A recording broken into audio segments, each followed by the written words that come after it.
Hey everyone, my name's Angela. I like anything that's Disney. I like all things that are creative and artsy, and my favorite show is Grey's Anatomy. I am a designer, graphic design and user experience designer, and I happen to also be visually impaired. So I have found as a visually impaired designer that I'm in a unique situation where I can help educate and share my knowledge between the communities and to help better educate other people about visual impairment and also other disabilities and how we can incorporate this more into our daily lives in designs and services that are being provided so that it's more inclusive for a wider range of people. So before we move any farther into my video, I want to take a second to describe my surroundings and what's in frame of the picture for those who can't necessarily see a clear picture of the video. So I'm sitting on my couch and it's a mid-tone blue that has quite a bit of gray in it, so it might appear to look gray in the video, and the background is just white. And then I'm a 32-year-old woman who has mid-tone brown hair with some blonde balayage highlights at the end, and I have some hoop earrings in, and I'm just wearing a little bit of makeup. I have darker eyes. Alrighty, now that we have properly set the scene, let's get into what you can expect from my channel and why I'm so passionate about this subject. So the first thing I want to address is I've spent a lot of time in both the visually impaired community and the sighted community because my vision happens to be kind of on the line of both, and so I've kind of experienced a lot from both of the different communities. And one of the things that I've really noticed is that it can be really hard for people to relate to other people who have different vision, whether it's better than them or not as great as theirs. It's just a hard thing to grasp and understand. And so there's a lot of misconceptions, a lot of stigmas, and a lot of stereotypes that are going around that really aren't that accurate. And one of my goals is to help dissolve these things and help people understand so that these don't exist anymore. I want to share a little bit more about my visual impairment and my experience with that.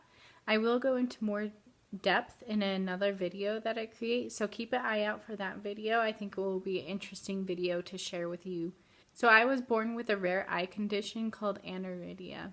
Anytime I would go to the eye doctor, there would always be doctors and nurses who were curious to look at my eyes and to see what it looks like because they've never heard of it or seen anyone with my condition. Because I was born with this condition, I've always been used to having only vision in one eye. So one of my eyes has Aniridia, but the other one doesn't. And apparently that's not a very common thing. And I have really enlarged pupils. So one of my pupils is 5 millimeters and my other one is 3 millimeters, whereas the average normal person's pupils are only dilated to a 1. So if you've ever had your eyes dilated at the eye doctor, if you can just imagine, my eyes are like that all the time after you leave the eye doctor. So my eyes are really sensitive to light. I also have better vision in one eye than the other.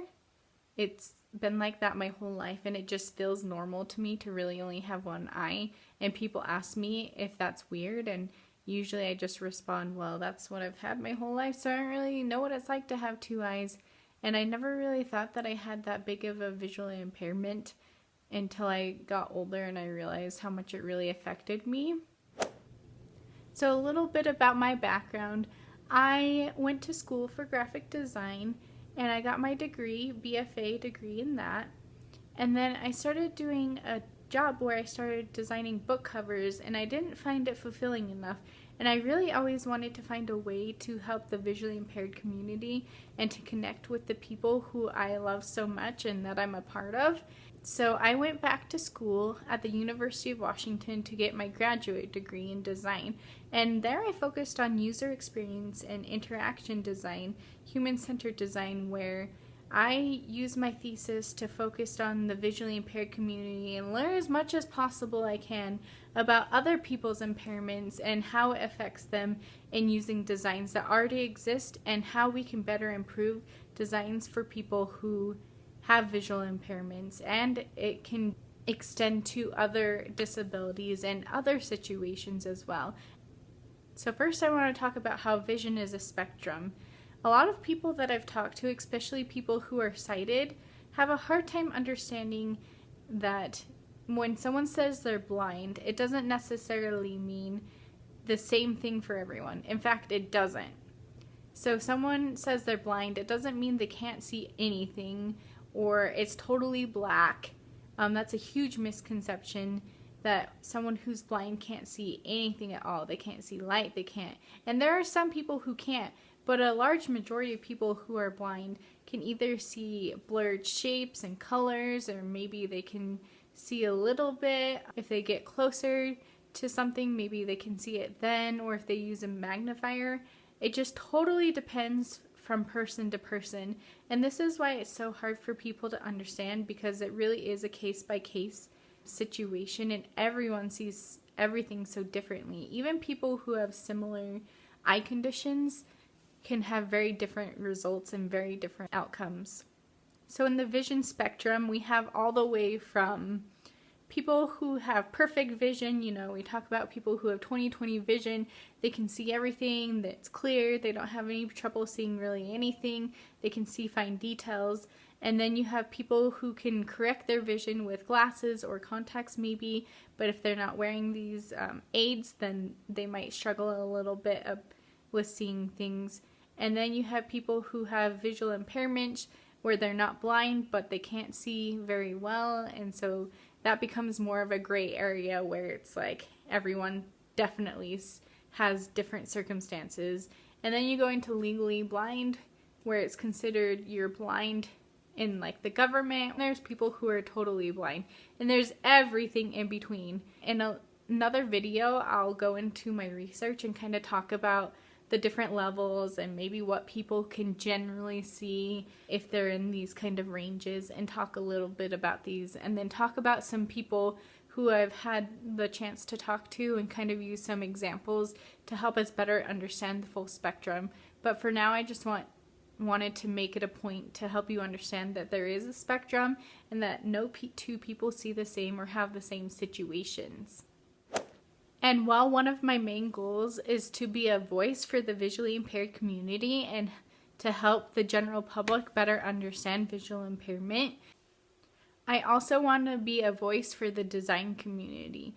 I think it's human nature and a common thing for people to really create things that work for them, and it can be a little bit more difficult to understand and relate to people who are a little different.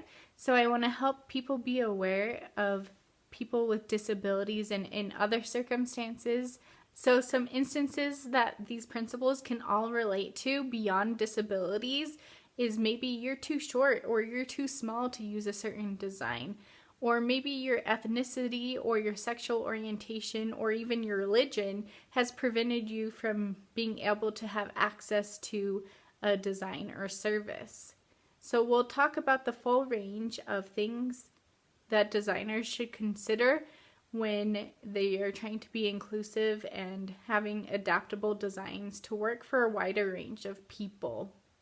In my next video, I'm going to focus on explaining what my visual impairment is and what it means for me in my life and how it affects what I do and the different ways that I adapt.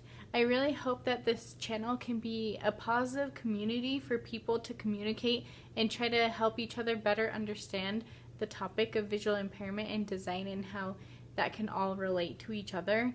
There's really simple ways that designers and people in general can improve this world if we're more aware of the situations and the people around us.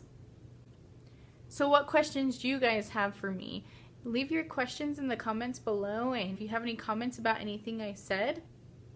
I do plan to share quite a few things that are visual, but don't worry if you can't see them, then I'll make sure to explain them well. So make sure that you subscribe to my channel. and turn on the notification bell so you can see all the videos that I put out and that we can have a good time together.